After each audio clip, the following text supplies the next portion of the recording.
Alexander the Great built one of the biggest empires the ancient world had ever seen. But how did his empire collapse so quickly after his death? This is the story of how his generals teared the empire to pieces.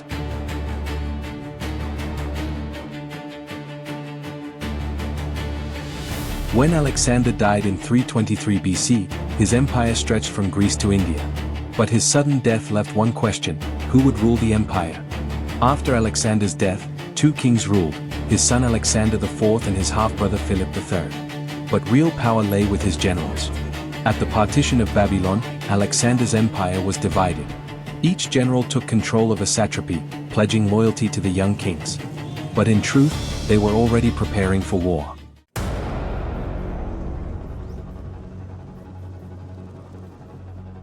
It did not take long for peace to collapse. Within a few years, the first of the Successor Wars erupted. Antigonus, the powerful satrap of Asia Minor, sought to expand his influence. In response, Ptolemy of Egypt, Lysimachus of Thrace, Cassander in Macedonia and Seleucus in Babylon formed a fragile alliance against him. The war saw brutal clashes across the empire. From the plains of Asia Minor to the banks of the Nile, the successors turned Alexander's legacy into their battlefield. On the eastern front, phalanxes clash with the enemy, long sarissas pushing forward as soldiers fight in close formation. On the Thracian front, warriors rush into the fray, wielding long swords with their small shields strapped to their arms.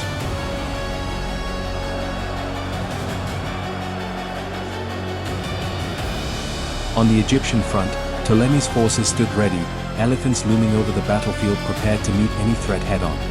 The first Successor War ended without a clear victor. Each general retained control over their territories, but the empire remained fractured.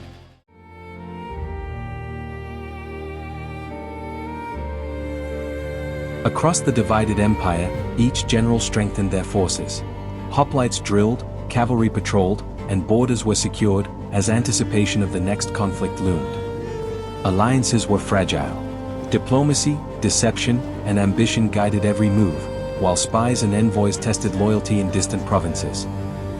Antigonus sought to dominate the east, but Seleucus countered with careful maneuvers, their armies meeting in sharp, decisive clashes.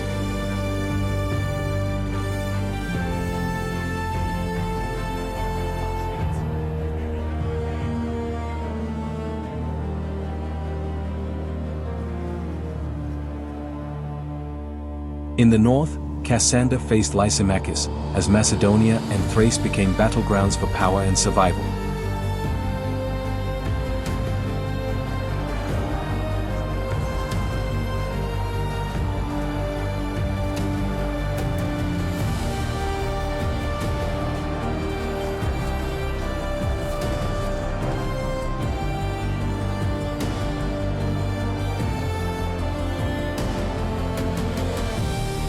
Although these wars reshaped the Hellenistic world, no single successor could reunite Alexander's empire.